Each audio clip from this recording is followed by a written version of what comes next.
third title fight on this UFC 251 card, and that is for the vacant bantamweight championship. Of course, the title was vacated by Henry Cejudo, who announced his unexpected retirement, but that opens up the door for Peter Yan and Jose Aldo. The vacant strap on the line in the bantamweight division. Odds coming in right now: Yan minus 240, Aldo a plus 190. Man, when's the last time you got odds like that on Jose Aldo plus 190? I mean, maybe the second Max fight, that might be it. But you're right though. To say that Jose is thought of that much as an underdog, it's crazy. Yeah, it's again, if you're looking for value, that's a pretty good value with a guy who Jordan was at one point mentioned as one of the GOATs in the sport. I mean, what a long, strange trip it's been for Aldo.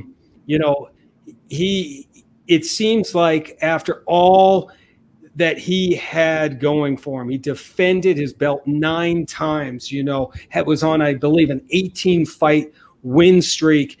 And then his whole legacy seemed to take a shot when he was TKO'd in 13 seconds by Conor McGregor.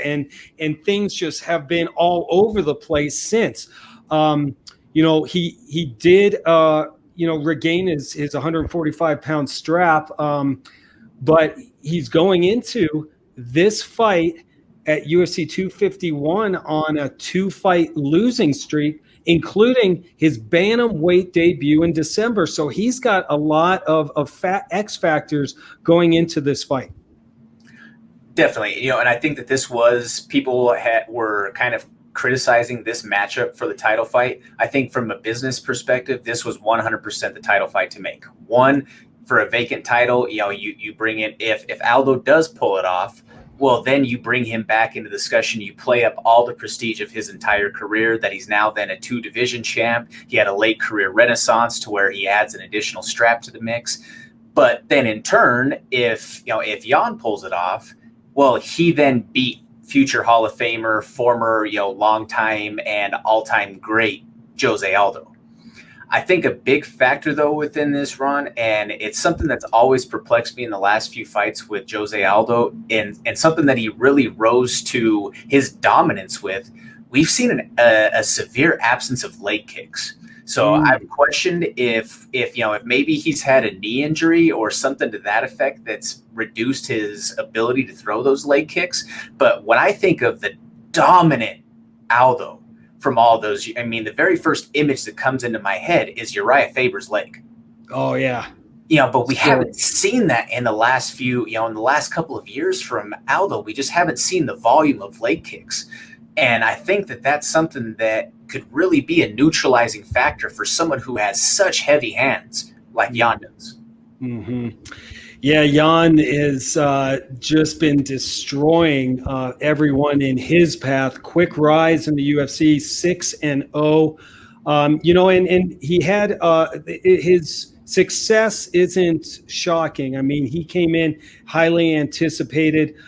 He was established himself as one of the top bantamweights.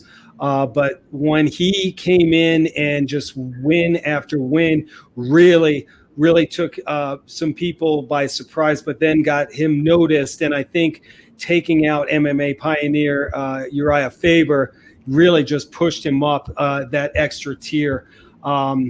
He has an opportunity to become one of elite fighters that who win UFC gold before tasting defeat inside the octagon for the first time. So that's a huge motivator for him, plus the title. This matchup, you're really right, Jordan. I think you make a great point about Aldo's kicks. He's usually at his best and has the most success with those low kicks and countering his opponent when they're coming in.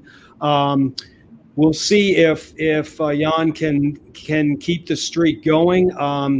It's wide open right now, and a lot on the line for both these guys as Aldo tries to become the 8th fighter in in UFC history to earn championship titles in a couple of weight classes. So Yan coming in as the favorite at minus 240 as of this recording, and Jose Aldo plus 190. All right, you are listening to the MMA Plug special UFC 251 preview. We are sponsored by DenverSportsBetting.com. Check them out, DenverSportsBetting.com, for latest odds, features on MMA in general, the UFC, but also covering all the pro sports here in the state of Colorado.